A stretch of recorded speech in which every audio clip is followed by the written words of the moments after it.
বোন আমার, যার কাছে তুমি নেই তার কাছে পৃথিবীর কোনো সম্পদ নেই।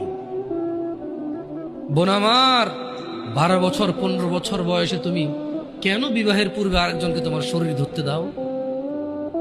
আর যুবক ভাই আমার, কি বলিস কি তুই? এই পৃথিবী আর পৃথিবীতে যা আছে এর চেয়ে মূল্যবান হচ্ছে এই মেয়েটা। তো এরকম মূল্যবান একটা জিনিস ওর ধরে ছুঁয়ে তুই ওকে ওর মূল্য কমিয়ে দিবি? এত বড় জুলুম ওর প্রতি তোর! তুই আল্লাহকে ভয় করিস না তাই বলে এতটা এতটা কি বলিস তুই? তুই কি কারো গাড়ির গ্লাস ভাঙছিস জীবনে? না। কেন? ওর লস হবে। তুই কি কোনোদিন কোনো মানুষকে ঘুষি দিছিস? না। কারণ তাহলে ও বেচারা কষ্ট পাবে। তুই কি জীবনে কারো পেটে ছুরি ঢুকাই দিছিস? না। ও মরে যাবে, তাহলে ওর ফ্যামিলি ক্ষতিগ্রস্ত, লসে পড়ে যাবে। তুই কি কারো টাকা মারছিস কোনোদিন? না। তাহলে ওর ফ্যামিলি টাকার কারণে কষ্ট পাবে।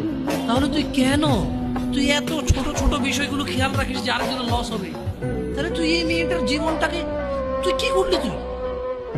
তুই পুরো পৃথিবী আর পৃথিবীতে যা আছে সবকিছু বিক্রি করলে যে সম্পদ হবে, সবকিছু অর্জন করলে যে অর্জন হবে, এর চাইতে মূল্যবান তুই ওকে সতীত্ব থেকে বের করে নিয়ে আসলি।